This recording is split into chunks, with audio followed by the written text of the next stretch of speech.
महादेव कहते हैं कोई भी इंसान जन्म से नहीं बल्कि अपने कर्म से महान बनता है। अच्छी नीयत से किया गया काम कभी व्यर्थ नहीं जाता और उसका फल आपको जरूर मिलता है। बुराई बड़ी हो या छोटी हमेशा विनाश का कारण बनती है, क्योंकि नाव में छेद छोटा हो या बड़ा नाव को डुबा ही देता है। जो होने वाला है वो होकर ही रहता है और जो नहीं होने वाला वो कभी नहीं होता। ऐसा निश्चय जिनकी बुद्धि में होता है उन्हें चिंता कभी नहीं सताती है। गलतियां ढूंढना गलत नहीं है, बस शुरुआत खुद से होनी चाहिए। निर्णय लेते समय ना ज्यादा खुश हो ना ज्यादा दुखी हो, ये दोनों परिस्थितियां आपको सही निर्णय लेने नहीं देती। सत्य कभी दावा नहीं करता कि मैं सत्य हूँ, लेकिन झूठ हमेशा दावा करता है कि सिर्फ मैं ही सत्य हूँ। कर्म करो, फल की चिंता मत करो। महादेव ने कहा है कोई भी अपने कर्म से भाग नहीं सकता। कर्म का फल तो भुगतना ही पड़ता है। अच्छे कर्म करने के बावजूद भी लोग केवल आपकी बुराइयां ही याद रखेंगे, इसलिए लोग क्या कहते हैं इस पर ध्यान मत दो। तुम अपना कर्म करते रहो। फल की अभिलाषा छोड़कर कर्म करने वाला पुरुष ही अपने जीवन को सफल बनाता है। मैं किसी का भाग्य नहीं बनाता, हर कोई अपना भाग्य खुद बनाता है। आप आज जो भी कर्म कर रहे हो उसका फल आपको कल प्राप्त होगा, और आज जो आपके पास है वो आपके द्वारा पहले किए गए कर्मों का फल है।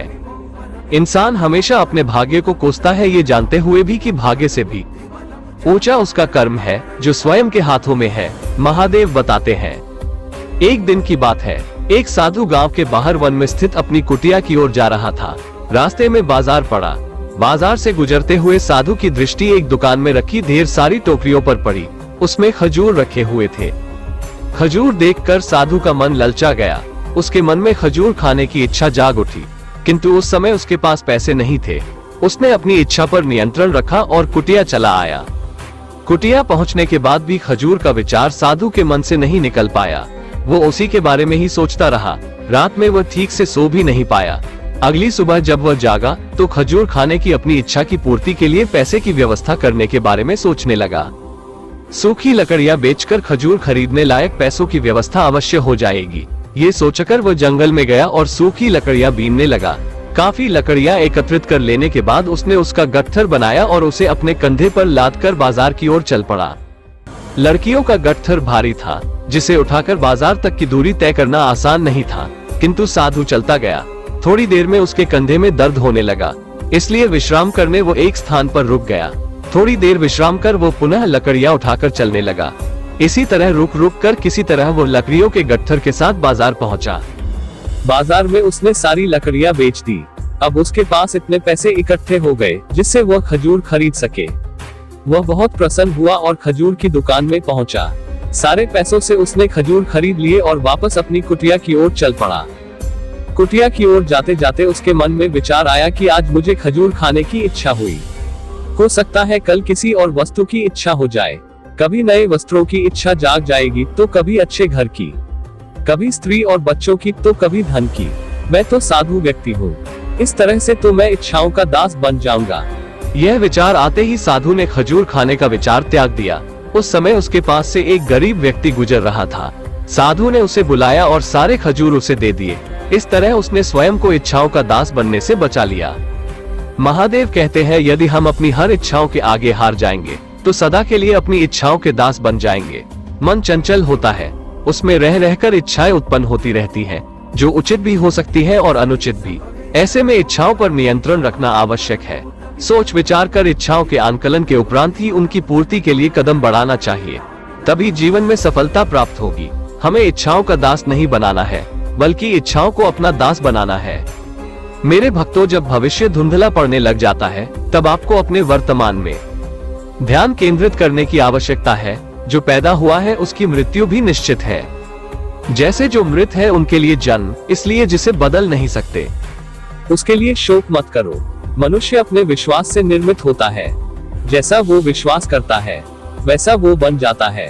आत्मज्ञान की तलवार से अपने हृदय से अज्ञान के संदेह को काटकर अलग कर दो। उठो, अनुशासित रहो।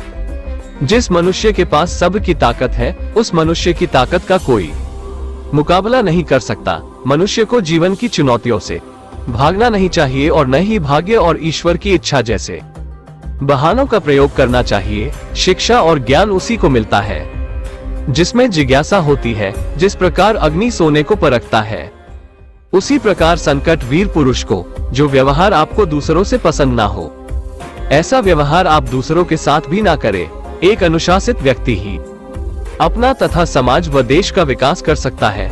अगर आपको कोई अच्छा लगता है तो अच्छा वो नहीं, बल्कि अच्छे आप हो, क्योंकि उसमें अच्छाई देखने वाली नजर आपके पास है, जो मुझे सर्वत्र देखता है और सब कुछ मुझ में देखता है। उसके लिए न तो मैं कभी अदृश्य होता हूँ और न वह मेरे लिए अदृश्य होता है। महादेव कहते हैं, एक गांव में एक किसान रहता था।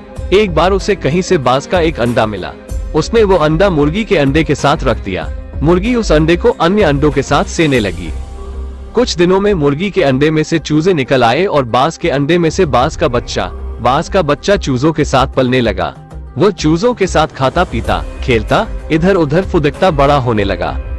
चूजों के साथ रहते हुए उसे कभी एहसास ही नहीं हुआ कि वह चूजा नहीं बल्कि बाज है। वह खुद को चूजा ही समझता था और हर काम उन्हीं की तरह करता था।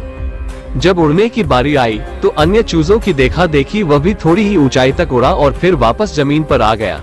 उसका भी ऊंचा उड़ने का मन करता, लेकिन जब वो सबको थोड़ी ही ऊंचाई तक उड़ता देखता तो वह भी उतनी ही ऊंचाई तक उड़ता। ज्यादा ऊंचा उड़ने की वो कोशिश ही नहीं करता था।